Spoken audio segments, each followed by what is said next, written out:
President Biden and Democrats about to throw more gasoline on their inflation dumpster fire.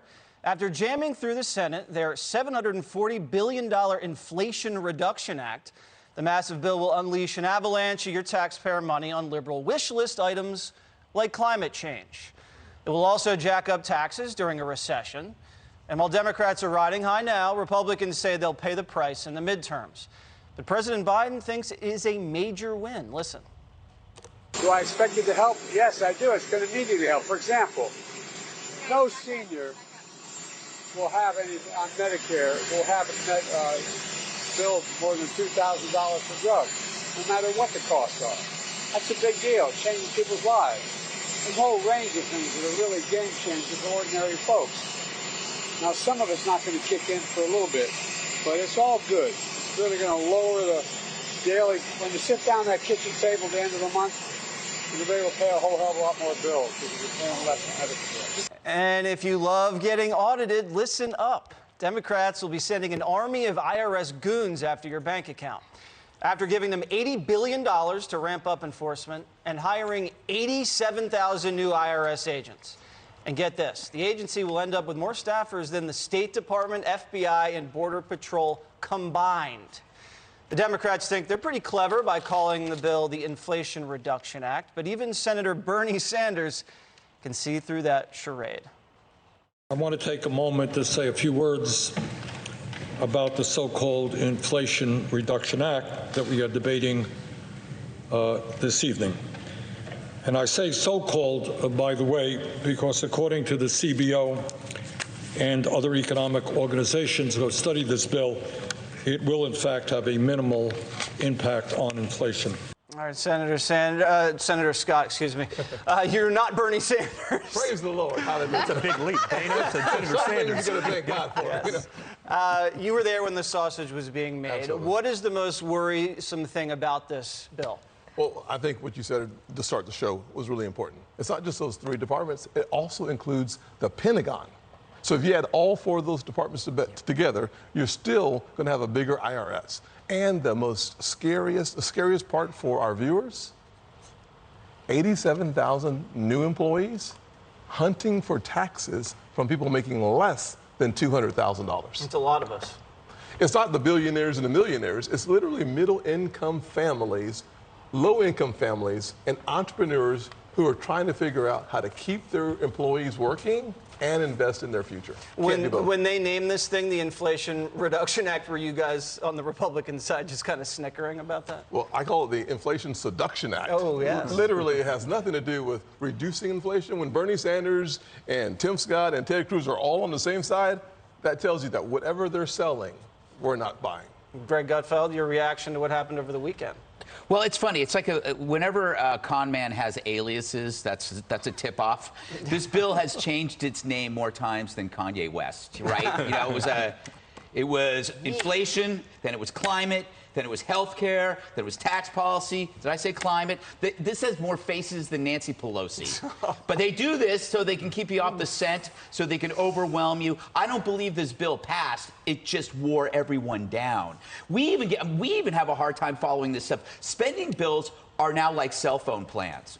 So they pad it with so many options and directions and false flags that you can't possibly follow all of it, so you can't compete. Like, you can't figure out what's the better cell phone plan. You can't figure out if this plan is good or if it's bad. Are you a lawyer, Senator? I'm not, thank God. Thank God, because I was saying we need more mechanics, we need more plumbers in politics, less attorneys, because the attorneys take the simplest thing and then they layer it with complexity so it keeps their sides busy. The fact that they're adding all these IRS agents shows you that this is a feedback loop, right?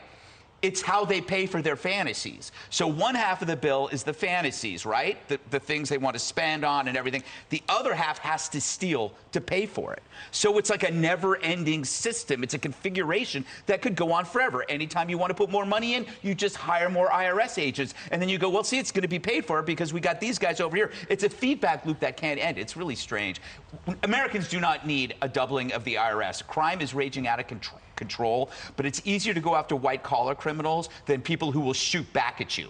So you go after the guy who pays his, waitresses and busboys under the table. Those are the people that we want to put away. And they're not going to want to hassle with it. So instead, they're just going to say, look, I don't have the money to afford lawyer fees. I'll just pay what I pay. That's how they get you. Is this the future of legislation? You just basically get every single thing that your party wants, put it into a big kettle, and then rename it something like the American Dream Act or something like that. This is what we're used to. I mean, everything is not as it seems. Like, this whole administration is all about don't believe your lying eyes. Just because it makes sense to you doesn't mean it's true.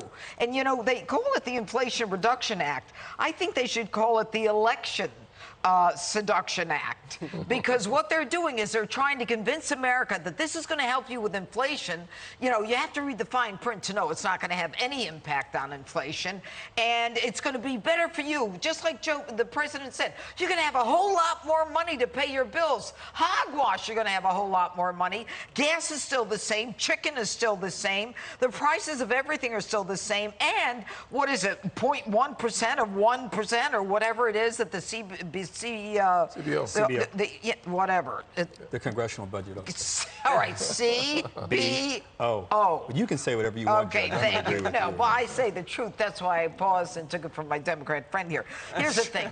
They want to sick the IRS on the American people. And, Senator, I didn't realize that the primary people that they're going after are people making less than $200,000. That sickens me. 90% of their revenue comes from people under $200,000 is their projection. And that is sickening, because if they dealt with crime, as Greg said, and instead put 87,000 more cops on the street, at least so they could say, look, we didn't mean it when we said defund the police. We were only kidding. And just to prove it, we're going to put 87,000 more cops on the streets. No, they're looking to make us criminals. And that's a shame. It's a bad situation. They're going to hammer small businesses, and we're going to suffer. So they say the American people care about crime, the economy, inflation, the border, and climate's right down here, down near the bottom. But this whole thing is stuffed with climate stuff. So how can the Democrats say this is a win, Harold? First, good to be back with you, Senator. Welcome. A couple things. I have a slightly different view on this. We're into step 3 of Harold Ford. First, it's good to be back. Things. 2, I agree with you. 3. Manchin, we're all going to do 3 things. Senator Manchin, your colleague, Senator Scott, and Larry Summers, 2 big Democrats, have long been opposed to the Build Back Better Act. They thought it was too expensive. They thought inflation, and Senator Manchin, taking his word, he thought inflation was a driving force. So he was an author of this bill. So either he's a liar, he's fibbing a little bit, or he's been assuage of his concerns that inflation. I look at people in the most favorable light. I think he's been assuage of those concerns. Larry Summers was a huge critic of spending, even back during the COVID era, the big $1.9 trillion spending bill. He has decided that this bill satisfies many of his concerns, meaning it's not going to have an upward pressure impact on inflation. Now, even the people that Bernie Sanders, now I have to tell you, if Bernie Sanders is on one side of something saying it's not enough money being spent, and someone else is on the side saying it's too much money being spent, I'm a moderate Democrat. That's kind of where I want to be. And I think perhaps if they turn out to be wrong here, I love that ring. If they turn out to be wrong, then we should all admit that they're wrong. But this bill does 4 things. It lowers the debt, $300 billion. That's why they think it's going to fight inflation. It lowers drug costs. One of the key drivers in households all across this country, in South Carolina, Tennessee, New York, and elsewhere, are the costs that people have to pay for drugs. My son had a prescription this weekend. Thank God I was able to afford it. It was a number that was probably outside of the range for someone else, but thank God I was able to afford it. That's what this is trying to do. And 2, it increases domestic energy production. It does a lot on climate change, but it also, there's no way Joe Manchin would not want more coal, not want more fracking, and not want more drilling. No nuclear, though, right? Yeah. Huh? There's no nuclear in there. There is nuclear in it. There's room for nuclear in it as well. Now, one thing, I think the press, one of the things I wish the press would have done was give us a little more analysis around this, but it's not, perhaps not enough. Is there nuclear in it? It increases taxes on the wealthiest Americans, and it pays for what it does. Now, we can disagree with that. What are they raising the taxes to? Well, they have to pay for some of this. No, but what do you say they're raising taxes? What are we going to have to pay now? Well, you may be in that category. No, but please, me. I've seen your home in Greenwich. The vast majority, and You were invited to his house? Never. I know when you all seen think it. you're losing the debate, we go there. You can't the not point see is it. The point is this. Chips, this infrastructure bill, killing Al-Qaeda, now you got to do it with crime and border. Democrats, you're on a roll. Don't let up. Yeah, you know, they're on a roll, and we're the meat in that sandwich, Harold. I'm going to crush you right now. We heard this whole same thing in 2009 with that, whatever, clean energy bill. What did we get? We got Solyndra, and we got, remember, the beautiful billion-dollar light rail system. So what do they have in California now? Rolling blackouts. Thank you for that bill. So you know what, Harold? How does it feel to be utterly humiliated on national television? If I turn out to be wrong, I'll come right back on and say I'm wrong. And if this bill works, I want the same from you. Yes.